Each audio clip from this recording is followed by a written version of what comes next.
complicated when it hurts.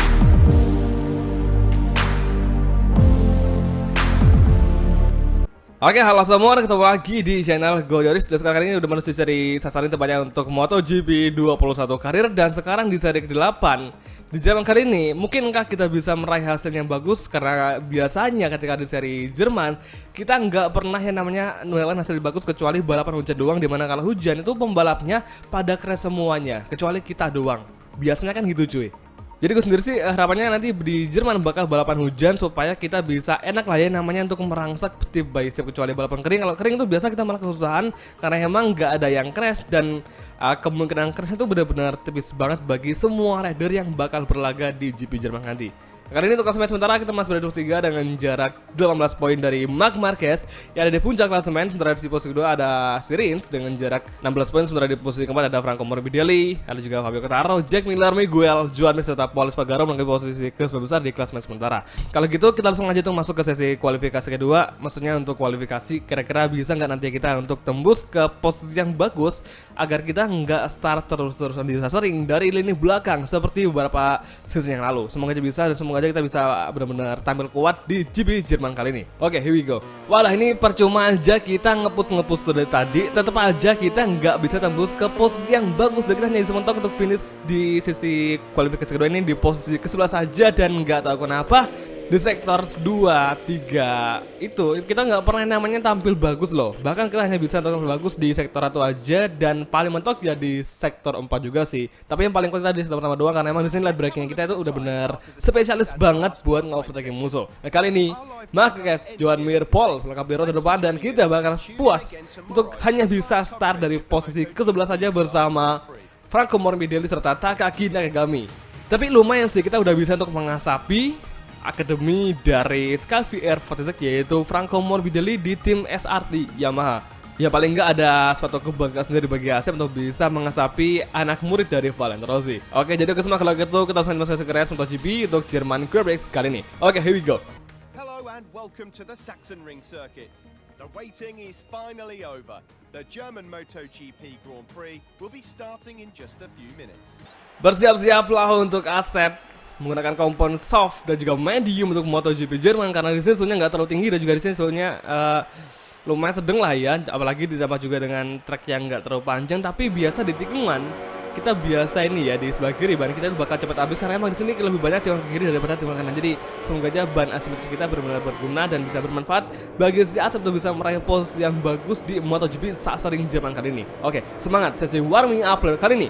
Tampaknya si Asep sangat jangan sekali. Semoga saja kita bisa meraih posisi yang bagus dan bisa mengumpulkan poin agar bisa menggeser Marquez di puncak klasemen. Oke, semangat MotoGP Jerman kali ini.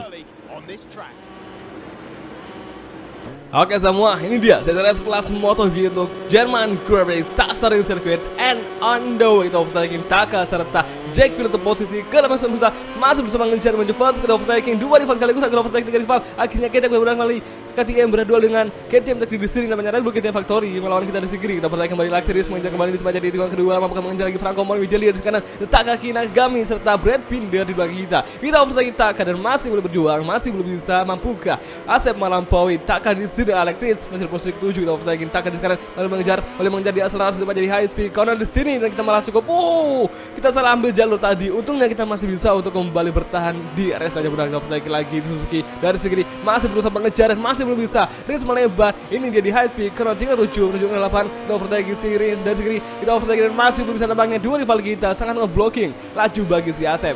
Kali ini di set ketiga masih mengejar lagi tepatnya untuk Suzuki. Kita overtaking dari segi kita masuk dan masih belum bisa. Oke, kita fokus ke fighting. Ini dia menuju tikungan di depan tepatnya di tikungan 11 yang sangat legendaris di segi Jerman.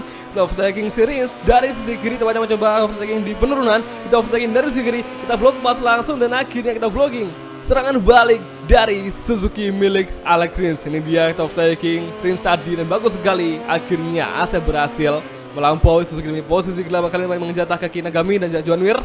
Masih berada di posisi ke-6, mampu kita mengejar Taka di sini atau malah kita harus terseok-seok di akselerasi seperti sekarang. Oke, lap kedua dan dua Honda memimpin jaringan balapan kali ini. Hati-hati, nampaknya dua Honda sama dominasi untuk MotoGP Jerman Sachsenring kali ini. Oke, Takaki Nakagami menjadi target kita yang bakal kita overtake untuk posisi ke-7.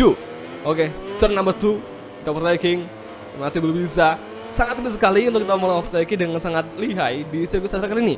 Beda sama si Asen, misalnya di sirkuit Asen, kalau di Asen tuh kita meskipun sirkuitnya sempit tapi itu tikungannya enak banget. Karena emang di Asen tuh terkenalnya dengan tikungannya mengalir seperti, pokoknya kita jarang banget yang namanya untuk kecepatan yang sangat rendah. Jadi rata-rata sih kecepatan tinggi semua. Jadi makanya si Asen dan sirkuit Asen menjadi sirkuit yang paling difavoritin para pembalap di MotoGP. Oke, ini dia tepatnya menuju sektor ketiga awal. Mampukah Asep membawa KTM Tech 3 melampaui Honda, Suzuki serta KTM Factory untuk posisi 7, 6 dan ke-5. Keep focus, keep fighting, keep push, pusing terus, pokoknya kita push supaya bisa meraih hasil yang bagus. Dan kali ini si Marc Marquez nampaknya dari kemarin dia terus-terusan mendominasi untuk setiap balapan di MotoGP 21 bersama si Asep. Jadi kemungkinan sih besok di seri selanjutnya semoga kita bisa meraih hasil yang bagus, karena emang kita nggak boleh hanya bisa finish di posisi di luar 5 besar. Karena kalau kita terus-terusan finish di posisi seperti itu, kita nggak bakal bisa yang namanya untuk meraih gelar juara dunia di musim kali ini.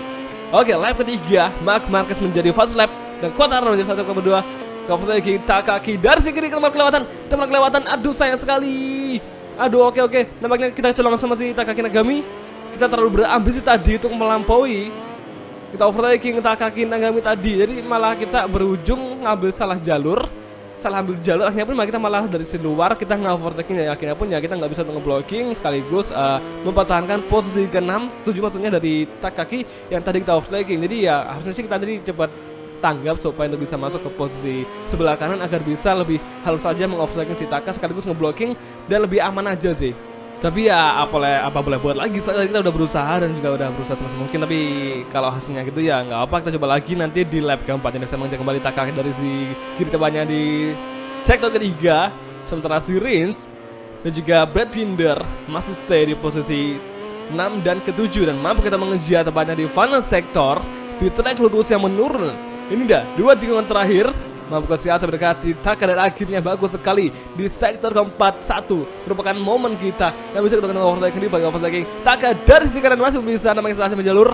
Kita salah ambil menjalur tadi sehingga si Taka malah bisa untuk leluasa ngeblocking serangan kita cuy. Ini dia tepatnya lap keempat, kita overtaking Taka dari sisi kanan, kita overtaking LCR Honda dari sisi kita blocking langsung dan akhirnya Asep berhasil melampaui Taka untuk posisi ke-7 di sini di lap keempat awal. Emang sih kita gue sendiri paling nyaman banget ketika kalau udah di entry corner, apalagi setelah track lurus itu biasa pengereman kita dengan nekan L2 itu benar-benar luar biasa enak banget. Jadi gue kombinasi kalau kita ngerem itu pakai rem depan dan juga pakai rem belakang supaya efeknya ngerem itu lebih cepat aja kita lakuin. Jadi yang biasanya cuma pakai rem depan aja, tapi kali ini kita pakai kedua rem karena itu benar-benar efektif banget buat kita nge-braking dengan lebih super light braking kayak tadi kita nge-braking Takaki Nagami.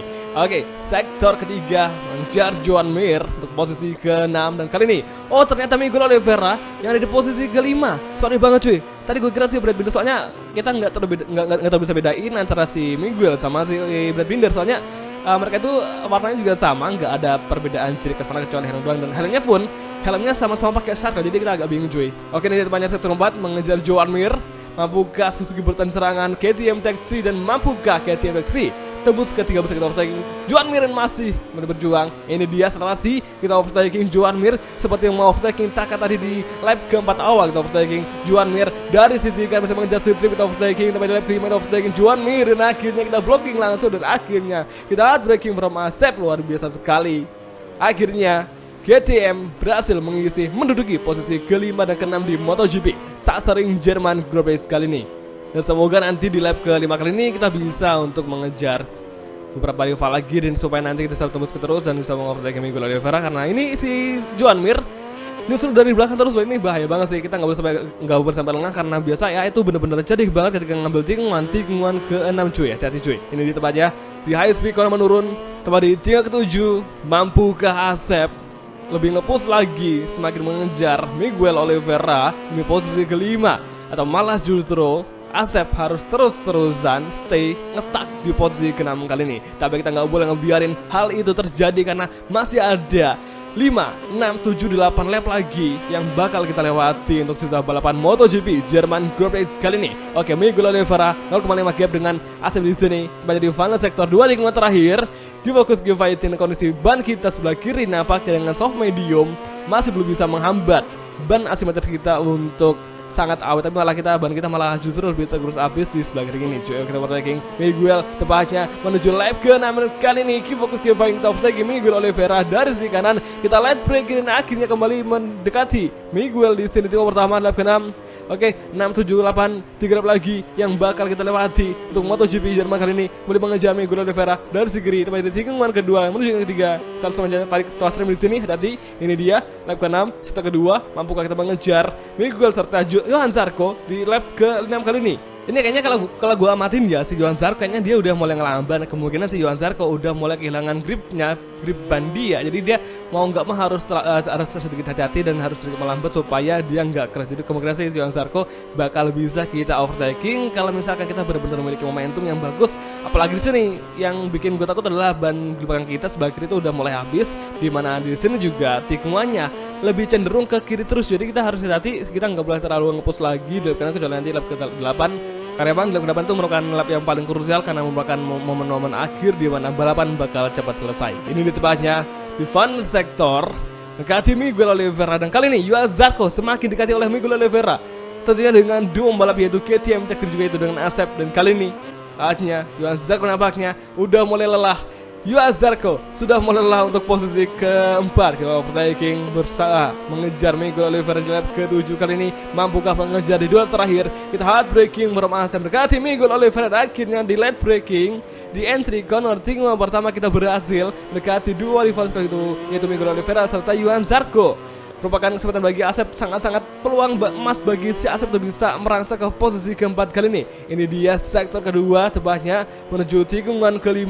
Mampukah kita mengejar dengan semaksimal mungkin di sisa balapan MotoGP Sachsenring kali ini. Dan kali ini BTW gue tuh tadi lupa untuk masukin bensin dengan jumlah yang cukup banyak. Jadi kita kali ini tetap pakai bensin dengan jumlah yang default, jadi tetap pakai 8 liter doang untuk 8 lap. Bayangin, kita nggak pernah pakai power angka 2 hingga sekarang. Oke, ini tepatnya di set ketiga di high speed ke overtaking Miguel dari sisi kiri, masih kembali berjuang nama Miguel, kembali rapat dengan Johan Zarco. Mampukah Miguel mendekati Johan Zarco posisi keempat? Ini dia mengejar kembali Asep di sini. Asep mengejar, Asep nggak mau kalah. Kita overtaking Miguel dari sisi kiri tepatnya di tikungan di depan. Kita overtaking dan akhirnya kita blocking langsung dan masih belum bisa. Kembali berjuang kita overtaking Miguel Oliveira dan akhirnya kita overtaking dari segi Miguel mulai kita overtaking dan akhirnya bagus sekali. Oke, ini dia tinggal Johan Zarco overtaking dari sekarang masih belum bisa. Hati ini dia di defense center. Oke, ada konten Miguel Oliveira namanya dia crash dan akhirnya ternyata Miguel Oliveira menyeret Johan Zarco crash tadi. Sayang sekali, nampaknya Miguel Oliveira sengaja ngeblocking laju kita dan kita malah kaget sehingga dia malah ada kontak sama kita.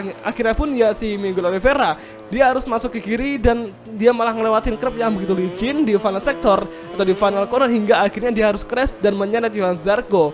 Dan harus kan mereka crash dan nggak bisa, kemungkinan mereka nggak bakal bisa lanjut balapan karena ini udah lap terakhir dan kemungkinan sih mereka bakal sangat bersedih karena nggak bisa kembali mengejar berduel dengan Asep di sisa balapan MotoGP Jerman kali ini. Sayang banget kan? Tapi ya mau gimana lagi, ini udah menjadi insiden dari satu balapan dimana kalau kita nggak agresif, kita nggak ambisi, kita nggak bakal bisa menang. Sama halnya Marquez yang dimana dia selalu berambisi untuk menang dan akhirnya dia bisa menjadi juara dunia 8 kali di semua kelas di ajang balap MotoGP dan juga di kelas yang lainnya. Jadi benar-benar ini luar biasa banget. Semoga aja si Asep terus berjuang. Nah, kali ini nampaknya di belakang masih ada rival yang siap menerkam kita. Kita nggak boleh kalah, kita nggak boleh sampai lengah di sini di final sektor. Ini dia, tinggal menurun dengan 2 tikungan terakhir.